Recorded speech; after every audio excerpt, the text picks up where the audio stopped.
much money did you make last year in 2022 in total revenue? Holy cow, we crushed it. 126,000. If I can do it, anybody can do it.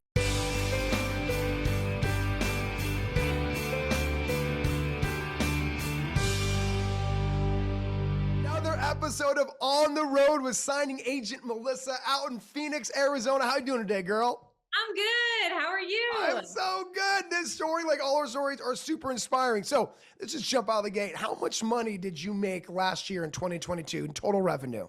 Holy cow, we crushed it. 126,000. What? Okay, how much did you make in revenue last month? We made about $11,000. Like when you say those numbers to yourself, right? Like $126,000 in 1 year in a correcting market, by the way. 111,000 this month, which is not even over. Like when I say that back to you, like how do you feel? Like what emotions go through your body? I feel really good because it's self-earned. Like I did that. We did Mm. that. We did that. I love it. I love it. Did you ever think you'd have a six-figure business? Never. I never thought that it just felt so far away. I didn't think Mhm. this could be me.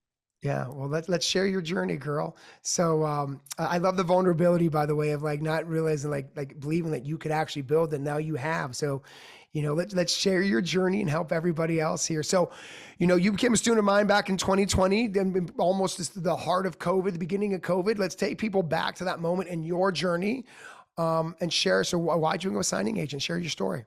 Yeah. So 2020 was really rough for me. I was working in hospitality in events in California, and that was around, that was when COVID happened. So March rolled around, and little by little, the hotel started laying people off, laying people off. So I knew I was on the chopping block. I already was nervous. Hmm.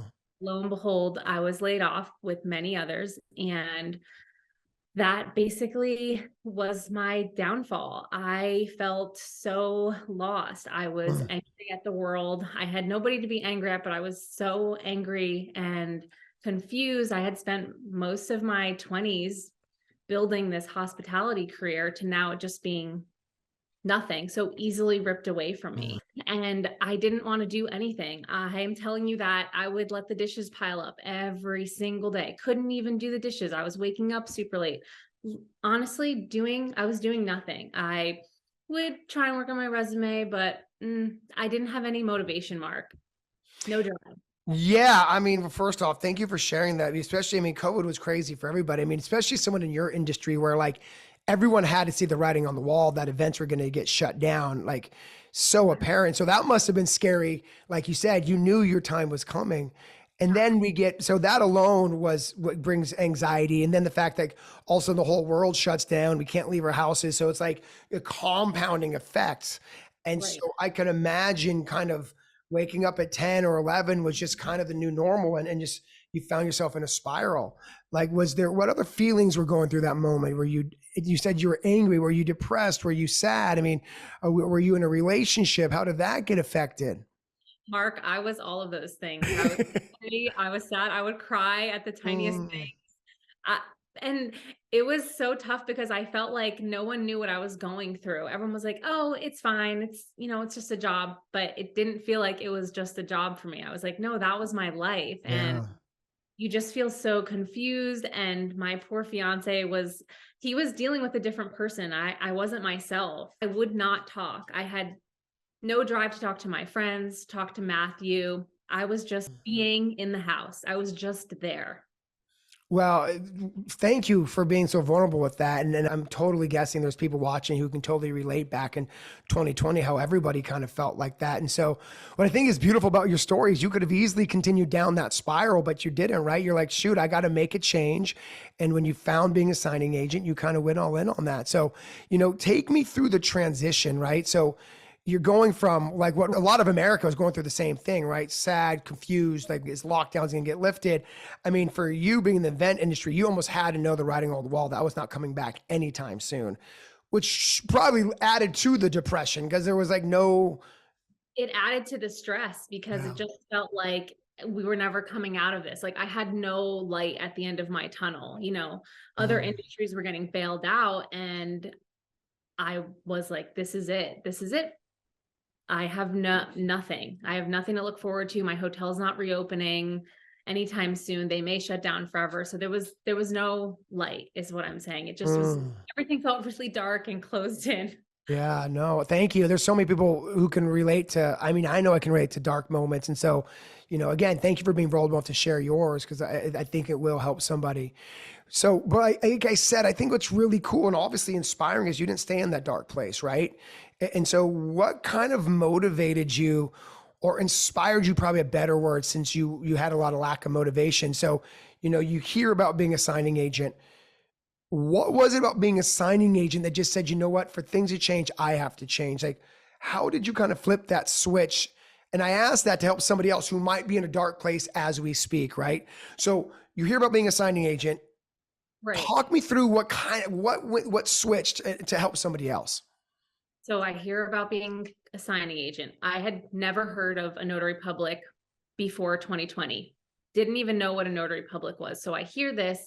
I hear there's an opportunity to make a life out of this industry. And I just went for it. I said, this is not me. I'm Mm. a go-getter. I'm someone who doesn't give up, even when things get hard. So I was like, I just need to go for it. Baby steps, just apply, just get Yeah. that application to the Secretary of State. Hearing your journey of like working for somebody else, you had no control. Like you said, you were in chaos, right? You were like confused, I think the word was. But it's because someone else had the power over your income. That is exactly it. You just reminded me that that was something that I replayed in my head, and I tell myself this to this day is I will never let another person control my income. And that is, honest to God, what changed everything for me. Is I'm not going to let a corporation decide when I can and cannot work. And that's where my journey started. Sometimes it stinks because it takes moments like COVID to kind of drive you to this entrepreneurship road because Bottom. right, it's bottom. It's like nowhere to go. And then you get this notary, hear about this notary signing agent thing, and it's an opportunity for you to build, right? And that obviously got you excited. Talk about that. It did. So I'm super excited. I'm seeing other signing agents. Mind you, I'm in Arizona, so I have OGs like Irene. I see Mhm. Irene. I see Kayla making loads of money. They're able to do it, and I'm like, if they can do it, I can do this too. I have no business being in the notary world, but you know what? I'm just gonna put that to side. I'm Yes. gonna go for it. Yeah, no, it's amazing what happens when you sink your teeth into something. Yeah. Your back was up against the wall, right? It's like your relationship was changing and you were changing, and it was just like, no, I'm done, and I can finally build something on my own. And what are some of your favorite parts about being a signing agent? Some of my favorite parts are meeting amazing notaries, businesswomen, businessmen, Mm. making my own schedule, having flexibility to take time off if I just want to hang out with my dogs, helping other notaries, and really it's time, being able to spend time with my family, Mm. my dogs. That's what it boils down to. That's one of the main reasons why I love notary work. Yeah, and I asked that because everything you said there was like the exact opposite of corporate America, where I can make my own schedule, I can be my own boss, well, note the best part I just heard, by the way, you didn't mention the money once. Yeah, We know the money's good being a notary, but it's everything else that you love, and I think that's beautiful because you could have easily been like $150 an hour, but you didn't. I No, mean, that's a great aspect too, but it's really not about that. it's It's about not about that. I think a that. lot of people see high earning, signing agents like yourself or Irene or Kayla and they think it's all about the money. And it's not. It's about everything else around owning a business that really is the best part about being a signing agent. It totally is. Like when I worked in the event industry, there were a lot of days where I would wake up at 5 a.m. to be there with setup, and then I would be there till 11 till they were breaking down. That's a long day. I Man. I can't imagine ever going back to that. Not to knock events, but Yeah. I am so grateful for notary and loan signing and signing service work. I think one of the best parts about your story, one of the most inspiring parts, in my opinion, is the fact, like, that you said you were in a dark place and you literally said there was no light at the end of the tunnel, which I think is very vulnerable and real. And so I want to help someone else, Melissa, that's in that spot right now. What would you say to and someone else who's watching this 2 a.m., who's going through a dark place and like, it's like, dang it, I want to change my life like you changed yours. What would you say to them to keep going, keep moving? Know that you are not stuck. There is a light at the end of the tunnel. It's you. You have the power to do anything. Like I Mm, said, I had never heard of a notary before until 2020. I didn't even know what that was. And now I cannot even imagine not being a notary. So you're not stuck. You just need a little community. You can. mm. You know, my favorite part, what you just said there, it's you. I think we don't realize that we are the light, Yeah, it's you us. know? And I think we realize that sometimes we're looking for the light and not realizing we are the light. Right. We don't realize that like we are our own answer, right? The best version of us. And I love what you said, you're not stuck, right? If as long as you keep moving, no matter how slow it is, but as long as you're moving, How slow it is. right? As long as you're moving, I think that was beautiful, right? It's like you're not stuck. And the key is to not being stuck is like not realizing that moving is a speed, regardless how slow it is. Exactly. You know, I think that's a beautiful part. I'm very, very proud of what you've built, Melissa. There were so many reasons in 2022 to be like fold up tent and get out of the business, right? There was a million reasons. The market corrected. We get it. But the strong ones survived. And you're one of the strong ones. You made 111,000, 26,000. I'm looking at my notes here. You made 11,000 in March. March is not even over yet in 2023. So, I mean, your journey is just absolutely incredible. So let's speak about your income journey. So 3 years ago, 2020, what did you make your first month in the business? $410. Yeah, why the laugh? Why the smile? My God, because I just remember 2020 Melissa like chugging along, just taking one signing at a time, taking 3 hours to review the documents. And you've come such a long way. So Really, $400 first month. I'm looking at my notes down here. $400 your first month. What'd you make your second month in the business? we jumped up to $2,000 somehow, some way. I'm happy all the time, proud of myself. Yes. I'm rooting for all the notaries out there. Yes, On their yes. You journey. know, I think you say so much amazing stuff, you don't even realize it. Because you just said something I thought was beautiful, is I'm proud of myself. Mhm. I don't think enough people say that. And so the fact that you're so giddy and so happy and smiling is you are looking at your numbers from 2 years ago. And my guess is you're comparing them to where you are today. And you're just like, dude, I've come a long way. And I don't think enough people say that. And so maybe it's because of the struggle of 2020 that really gave you a new perspective on life. Maybe you've always been like this. I don't know. But what I will say, it is beautiful that you are proud of yourself Thank you, because Mark. you should be proud of yourself. And I think everybody watching this right now needs to say that more. It's not arrogant. It's not cocky. It's like this moment of like, I did this, right? You have to believe in yourself. I mean, you say it all the time. It's your mindset. So get your mind there and the rest will follow. I love it. I'm proud of myself. One of my favorite sayings so far of this interview. You know, let me kind of switch this a different way. You come into COVID 2020, right? I mean, market's hot, right? Everyone knows with 2% interest rates. And I say this with all the love in the world. You didn't burn the barn down your first few months, right? No. But I think it's inspiring because there was people burning the barn. You mentioned a couple ones like Irene and Kayla, a couple Yeah. other signing agents out of Arizona. We have Lisa out in Tucson. Yeah. I mean, some of these ladies just came in 5 grand, 8 grand, 10 grand, 15 grand. You weren't one of those students, which I think is beautiful. I was not. But I want to get to the mindset. Why weren't you discouraged? And before you answer that, there's people who are going to watch this today and hear that you did 11,000 last month. They're going to be like, get discouraged versus getting inspired by it. So why were you inspired by the other ladies just going, ham on the business, even though you were just get on your own pace? So kind of talk through your mindset. I kept hearing, don't compare your journey to anyone else's journey. Your journey is your own journey.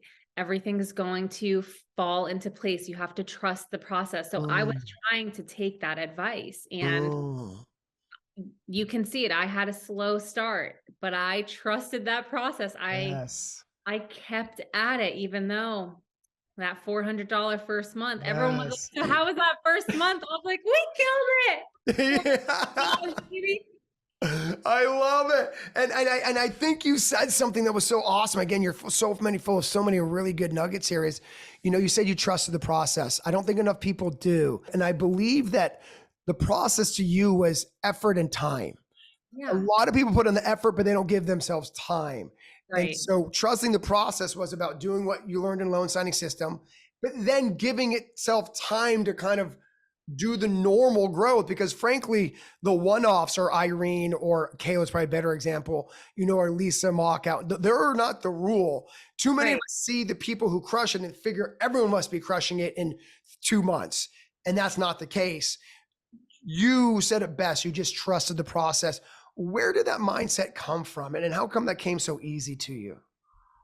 That mindset came from, again, it's me and it's Mm, the community. It's everybody in the community rooting for one another. So yes, my journey didn't look like other notaries who are making 10,000 more a month, but that was okay. I just stuck to it and I was perfecting my craft and just mm. a really good job. I think you said another great thing there, and you said you were perfecting your craft. I think, again, a lot of people feel like that the craft should be done in the first 2 weeks, right? A lot of people think like, okay, I took Mark's course, my craft is perfect, versus taking time to perfect it. And I thought that was a beautiful statement. Yeah, I mean, I watched your course 3 times, and every time I would come across a document, I would go back to the course and I would find that exact document so I would know Mm. how to explain it, and it's just, you're not gonna get it even in the first signing, the second signing, the third signing, fourth signing. It takes time. At least for me, it took a lot of time. I wasn't one of those people who just watched the course once and got it. Yeah, no, I thank you for being vulnerable again. Because I think a lot of people think that they're supposed to get everything in the first time they go through the course, right? And it's what they see on social media they think is true. I still ask questions. I'm grateful to have a group chat with several other ladies out here. And there's times, I Mhm. forget or I just need clarification. And so everybody has to go back and time to follow up and check your work. I think you need to give yourself credit for too is the humbleness, because it takes a certain level of humility to ask questions. And you're a six-figure owner, but yet you're not big enough to go be like, hey guys, I need help. Yeah. And I think a lot of times people come into the community almost feeling like asking a question is a sign of weakness versus a sign of strength. You are 3 years in, six figures, you have a signing service now, but you're not afraid to ask questions. And this market is ever changing. So you can't ever stop asking questions. And not being afraid to do so is kind of what I wanted to get out of that. You're by all means successful. And now you have a burgeoning signing service, but you're not afraid to quote unquote look like you don't know what you're doing, because it's okay. That's how we know how we're doing, is by asking questions. Exactly. And so again, I'm trying to give you more credit for your amazingness that you're giving yourself, because there's a subset of people who feel like questions make them look dumb versus make them look smart. Because I actually believe it makes you look smarter, not dumber. Yes.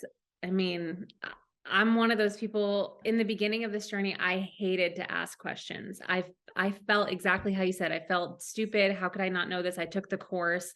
Then I just had to get over that. I That's had to right. change mindset. And now, it's better to ask the question than do something the wrong way and get in trouble, not be used again, blah, blah, blah. Again, I appreciate your vulnerability of you felt insecure, Yeah. use what word you want. And but I love how you said I had to get over it. And you do, like, you just have to get over it. Like personal growth is about recognizing where you're weak and fixing it. Right. And so I think that was awesome. Let's kind of talk about this. I think that, you know, there's a subset of people who watches, oh my gosh, she made 126,000 in revenue, 11,000 last month. So must be a natural born salesperson, right? Someone who never gets nervous when they go market direct. Do you remember the first time you marketed, and what was the feelings, the nerves, the fear? Take someone through that moment. So I'm a nervous smiler. They could have been telling me no, like hard no. And I was like, ha, great. So nervous, glued smile to my face, sweating, not being able to spit words out. Awful, just awful. I Feeling love it. get back in the car and I'd be like, what was that? Who was that? What was the inspiration to keep going on that? Because before you guys, as you're formulating that answer, a lot of people think that successful signing agents like you don't get nervous. Like it's like, oh my God, they have the natural born gift of talking to people. It's like, dude, not true. I still get nervous and I just tell myself that, with practice, you get better, you know what to say, you find their pain points. So Mm. you got to just take that one baby step, get out of your comfort zone. And half the time, once you get in there, yeah, you're nervous for the first few seconds, but when you Mhm. connect with someone, it kind of fades away. Yeah. Again, you said something else out that was beautiful is get out of your comfort zone via baby steps.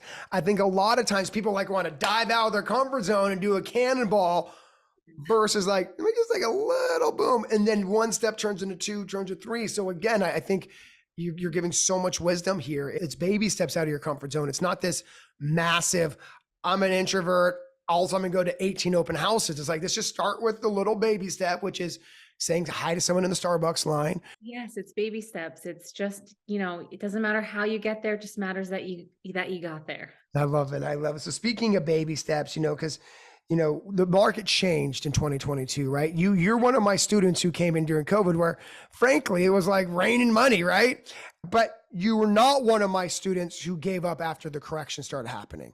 Now we're back in a somewhat of a normalized market, but 2022 was all over the place, right? If someone said it was slow in 2022, what would you tell them? I was worried, I'm not gonna lie. Yeah. I was starting to get nervous. I was having feelings like I had back in 2020.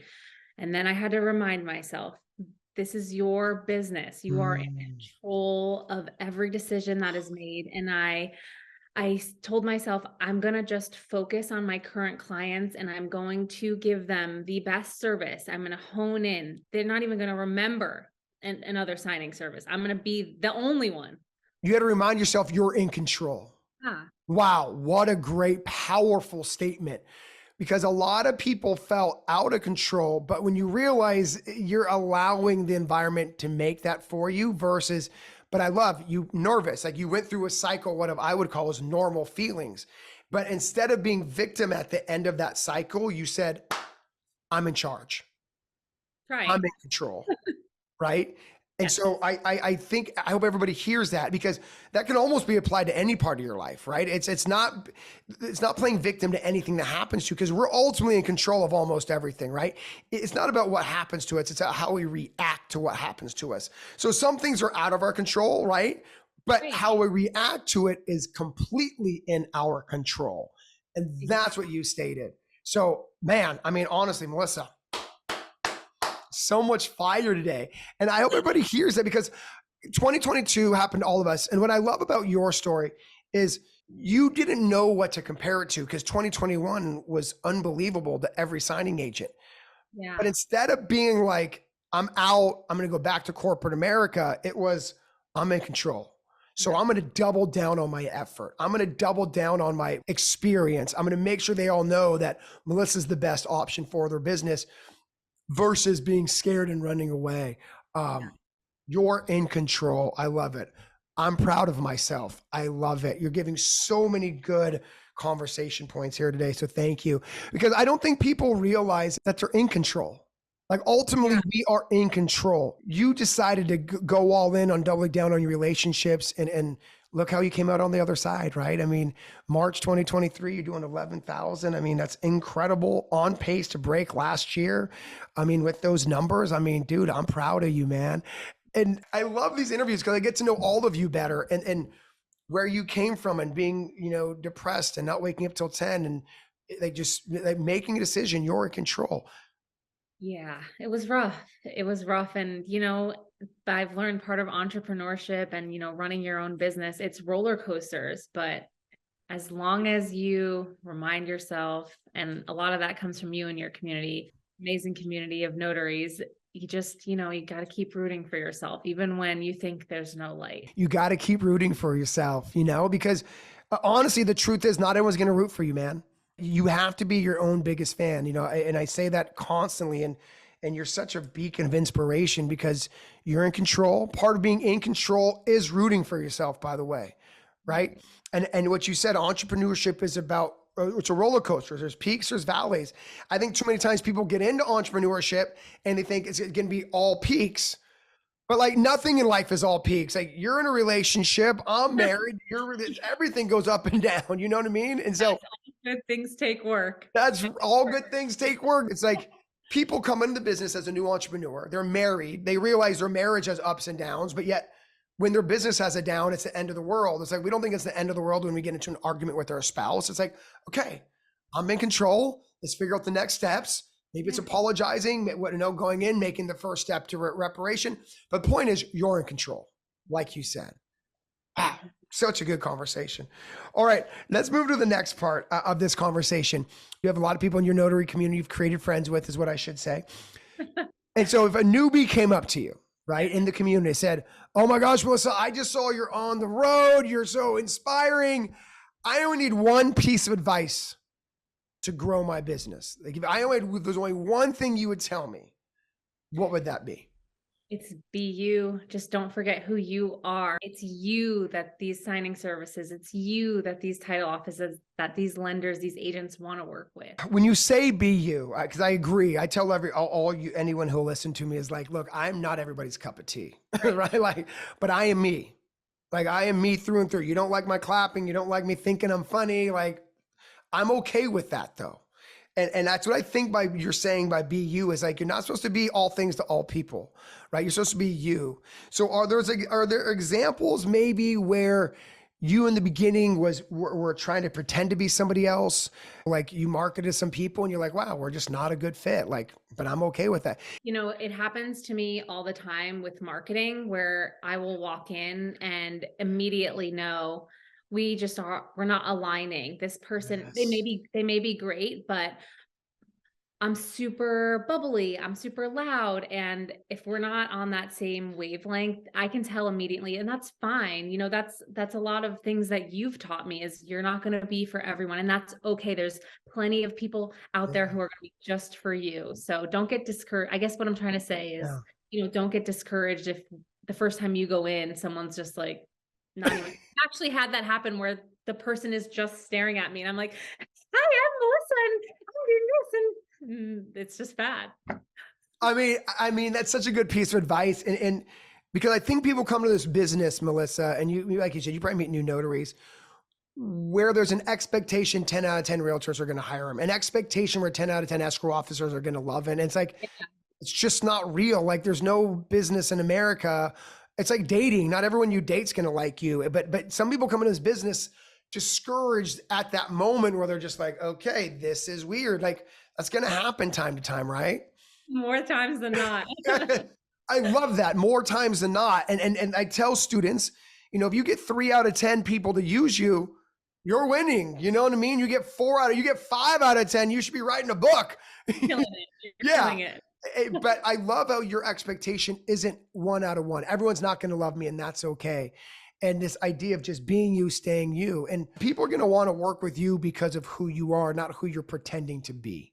Right, exactly. I mean, I've gone into just another example. So one time I was marketing to one specific office. I kept getting this one escrow officer and we just were not vibing. Somehow I got the other escrow officer. We basically fell in love, besties. So it's just like, it may not even just be the wrong fit in that office. It's just, if someone tells you no, it's just not the right person. Keep asking, just not that same person. Keep asking around the office. There's Yeah. multiple personalities within one office. I love what you said earlier, and it kind of brings you to that point. Is there multiple personalities in the office, and if Huh. you're introverted, you'll find the introvert. Introvert escrow officers don't like Mark Wells, but introverted escrow officers usually work with introverted notaries, and then outgoing escrow officers like me and you, who are more bubbly, we find the ones who enjoy that energy, and so it's really a game of matching personalities more than anything else. Everyone gets overworked, like, oh, Mark, what do I say? What do I say? It's like, it's less about what you say, more about connecting on a personality level, right? You're just gonna know. It's natural. Like, oh, this works so well. I didn't even have to try. I'm just being myself. Yeah. And I think it's a great idea. Be you. And I think a lot of people, Melissa, get nervous about marketing because they're trying to be somebody else. And so the nerves almost kind of start stacking on top of each other. It's like it's already gonna be nervous, period. But don't add to it by trying to not to be somebody else. Don't walk in and try to be me and you. Right. Walk in and be you. If you're quiet and shy, that's okay. It's okay to be nervous and it's Right. totally fine to be shy. Actually, it's good to be shy because there's like you said, there's a Right. shy escrow officer who's gonna just vibe with you and just be happy that someone who's shy is with their clients, know that they're personable on their own Yeah. level. I mean, now that you're a signing service owner, I mean, you really put money where your mouth is by, hiring people not based on, what fancy words you say, but like, are you giving me the energy that kind of matches so we can figure out how we can work together? Exactly. Yeah. I mean, that's what I'm looking for. I'm looking for the connection with no other notaries who work with me and escrow officers and agents and lenders. Just staying true to yourself is going to help you grow in the long run, because when you're connecting with someone and you're doing a good job for their clients, they're only going to give you more business. So stay true to yourself. You're going to attract the right people. And in return, they're going to see Mhm. that too, know their clients are being taken care of, and you're going to get more business from them. Love it. I love it. Well, let's go into the last question here. And the last question is to help someone who might be watching this, who's like, okay, oh my gosh, I love Melissa. I get the story. The money opportunity is great. I got to get out of my comfort zone, but man, I'm just nervous about this thing still. Was there something back in 2020 that you were so nervous about, before you became a signing agent, that you now look back and you're like, what was I nervous about? It was making mistakes. I was Mm. so nervous about missing an initial, missing a date, forgetting to stamp something. I would be in bed trying to go to sleep like, did I get the initials on that deed? It's wild, the just feelings that fill your brain that I don't even think about now. That's Yeah, just me. well, dive into that a little bit deeper because I think it's a great, great topic. Is because I think people are like deathly afraid to make mistakes, like you were, right? It'd keep you up at night. So, what were you really nervous about? Like a missed mistake would cost you My business? Yeah, my business, blooming career as a notary. In my mind, I was like, if I make a mistake, they're never going to use me again. They're going to tell all the other signing services. They're going to blacklist me on signing order or SnapDocs. I'm never going to work again. So these are the thoughts that are actually happening in my head over a tiny little Yeah. mistake. Okay, cool. Now, so let's help people through that. I'm going to bet you $1 trillion. There's people watching this right now who are like scared of becoming a sign agent because this idea of like, I got to be so perfect. Have you lost clients because of making a mistake? And now that you're a signing service owner, are you going to blackball someone because they make a simple mistake? So, the two-part question: have you ever lost business, or have you actually gained business because you've made mistakes? Like, talk through that to make them feel like it really isn't that big of a deal. Yeah, it's not that big of a deal. I will say it matters how you react and if you're accountable. So one, I have never lost business for making a mistake. My first signing ever, I missed a subordination agreement. I don't know how, but I did. And that signing service continued to use me because I caught the mistake. I acted, I called them, I immediately went back, got it fixed. And now as a signing service owner, if a notary makes a mistake and they're polite and they're so willing to fix it, there's no reason to, doesn't even cross my mind to blacklist. Yeah. Mistakes happen. We're all going to make the mistake. What matters is, are you willing and able to get it corrected? That's all. Yeah, I know. Such a good conversation to have because I feel like people feel like it's literally the end of their careers when they make a mistake. But you said you hit it on the nail. It's like everybody wants accountability. I want a signing service, obviously, right? All I want is someone to be like, "My bad. How do I fix it?" and Yeah. prioritize fixing it. I will actually use a notary again because of the accountability that they took when they made a mistake, than blackballing them because they made a mistake. Me too. Me too, because I know if it does happen, I can count on them. And that's all we really want. Yeah. And so anybody out there thinking that making a mistake is the kiss of death, it's actually not true. I think you'll get more business if you actually handle it with professionalism, class, and grace. Yeah, and it just comes down to also communication. So they reach Hmm. out to you. It's like, did they respond? Were they responsive? Oh, they were a good communicator. Yeah, they messed up, but they communicated, they got it done. So yeah, you made the mistake, but it's not the Yeah. end of the world. Everything, mostly everything can Yeah. be. Yeah. No. And I think you're like the 70 something episode, and no one's had this comment before, this nerve, but you're totally right. It's like, How? yeah, I agree. No, I totally agree. But it's cool to hear your POV of like, being so scared of something that never happened. And I'm glad we're having this conversation that it really isn't that big of a deal if you take accountability, if you communicate, if you prioritize fixing it. Because frankly, signing service owners like us want to work with more notaries like that because we know we're human. Yeah. Now, kind of in conclusion of this topic, I will say that I'm always down to forgive mistake number one. You make more than one mistake. Now we're having a little bit of a different conversation. But mistake number 1 or 2, not the end of the world. 3, 4, and 5 becomes a little bit more of a habit. But Mhm. 1 and 2, honestly, 9 out of 10 times, not worried about it. Take accountability and keep going. Anything you want to add to that? No, it's just, you said it exactly right. It's 1, 2, it's totally understandable. I remember being in those shoes like it was yesterday, so I get it. Make it a habit, probably not gonna be the best thing in the world. Mm. That's right. A few times, like, maybe you should go back to the course. You know what I mean? Or No, take my course. maybe we use it as a teaching moment and That's right. Okay, we're almost done. I'm so appreciative of your time, conversation. This has been amazing. As we're about to wrap up this conversation, Melissa, 3 years ago, you were getting out of bed at 10 o'clock, right? You were letting the piles pile up, and you, to yourself, you were in a dark place, and you built an amazing business. And so, like, if you can build this business, do you think anybody can build this business? absolutely. I had no notary experience, no real estate, no lending. I made $400 my first month.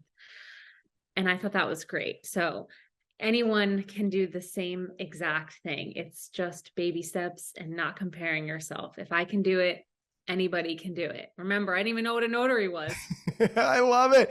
And to wrap up the conversation, I was looking at my notes. You're in control is my second favorite, Melissa. My first one is you are the light. Yeah. You really get that. And I'm so proud of you. I know you get it because you say things like you're in control. You say things like I'm proud of myself. And those are signs that you really do believe you're the light, right? You know that you're the reason for your success. You know you're in control. You know your effort determines your outcome.